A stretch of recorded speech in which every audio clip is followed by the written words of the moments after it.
Okay, this is my third lecture in a series of lectures on the South China Sea imbroglio. Today we're going to focus on the status of land masses in the South China Sea, whether they can demark territory, whether they can demark exclusive economic zones, and continental shelves for the control of resources. Right? So, according to the United Nations Convention Law of the Seas, only continental land or an island can be used to demark exclusive economic zones and continental shelf to claim control of resources. Right? So the UN clause states, quote, rocks which cannot sustain human habitation or economic life of their own shall have no exclusive economic zone or continental shelf. This does not mean that the presence of one of these conditions is sufficient for island definition. It does mean that the absence of one of these conditions is sufficient to negate definition as an island. This means that both conditions must be met for island definition and the demarcation of exclusive economic zones and continental shelf. All right. Hopefully, you can understand it. If not, you probably need to go back to second grade, learn how to read again. So, what sort of things are needed to sustain human habitation? Fresh water, food, clothing, shelter, things like that. All right. Now, for economic life, you need to have trade in resources. So that's needed to sustain economic life. Some food items, plant or animal, minerals, oil, gas, metals. Question I have is, do oil and gas rigs need to be on the island, or could they be offshore and still designate economic life for the landmass? Right. Uh, the whole issue of their own, right? Is this of their own? And if offshore, would it have to be within 12 miles? All right. For example, in essence, territorial seas.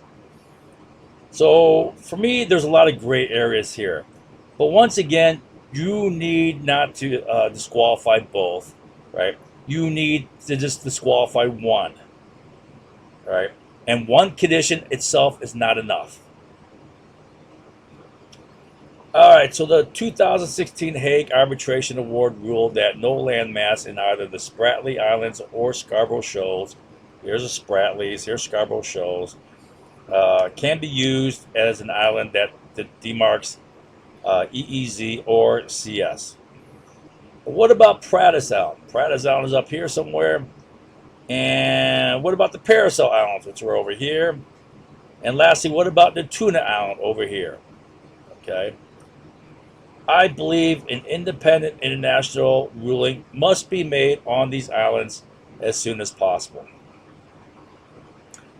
I don't know all the details or resources on or near these islands, and there is uncertainty in the details stated above. Therefore, I will only focus on human habitability. All right, can it support human life? This, and I just want to warn you here. This is my eyeball guess on human habitability only. Right, so I'm openly admitting this. So don't attack. I know people are itching to find any little wormy thing to attack, but I'm telling you right away that I don't know for sure. This is my guess. So we're going to start with Abba Island. Abba Island is the largest island in the Spratlys. It's somewhere around here, right? It has fresh water in wells, right? But it was deemed overall not capable of sustaining human habitation. So the largest island in the Spratlys cannot sustain human habitation. All right. So here's Pratice Island. And I'm just using this as a visual comparison. I mean, you can kind of see what type of vegetation. It looks like there's some trees here, right? Possible there's trees, a few trees here. All right. Pratice Island is a little bit bigger. This is a 500-foot scale. This is a 1,000-foot scale, so this is bigger. All right. My conclusion is, I don't know. Maybe human habitation can be supported on its own here. Maybe not. I don't know. All right.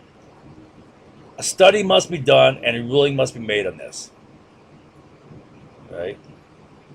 Now, the same applies to this island called Woody Island, which is the largest island in the Parasol Island chain. If any island's going to be able to sustain human habitation, it's going to be this one. Looks like this has been built up artificially.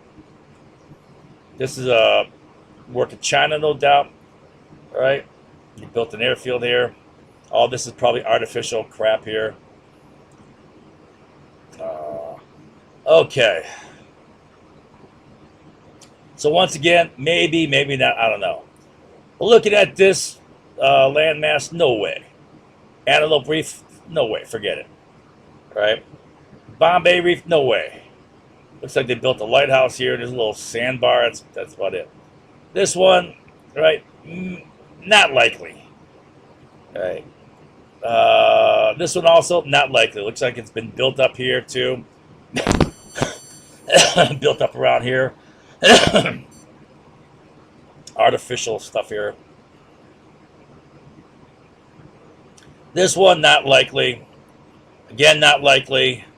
Again, not likely. Again, not likely. This one, no way. No way. Not likely. No way. Not likely. Not likely. I would guess no way. Probably no way. I mean, this looks artificial over here. No way. No way. No way. Right? So, the only one with a pretty good chance of being able to sustain human habitation would be Woody Island right here. This one. That's it. Of all the parasols. All right, so now let's take a look at Tuna Island. Here's Tuna Island, and this is a totally different scale. This is 10 miles wide, so it looks to be about 30 miles wide across, maybe 50 miles lengthwise. All right, it's pretty good size. Plus, it's not just Tuna Island. There's a chain of islands associated. They call it the Regency, Tuna Island Regency, all the islands. And it has a population of 81,495, which is pretty large. Right? So that definitely can sustain human habitation. All right. So if you take a look at this,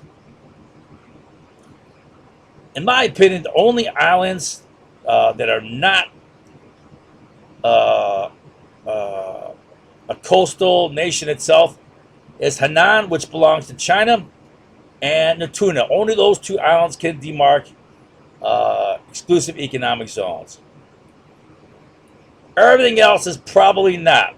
What's questionable is one island, Woody Island in the Parasols, and Pratice Island, right about there. Right? Possible. Everything else is not. Scarborough's not. Spratley's is not. Right? So that's what you're looking at. As far as land masses that can demark, control of resources in exclusive economic zones or continental shelves.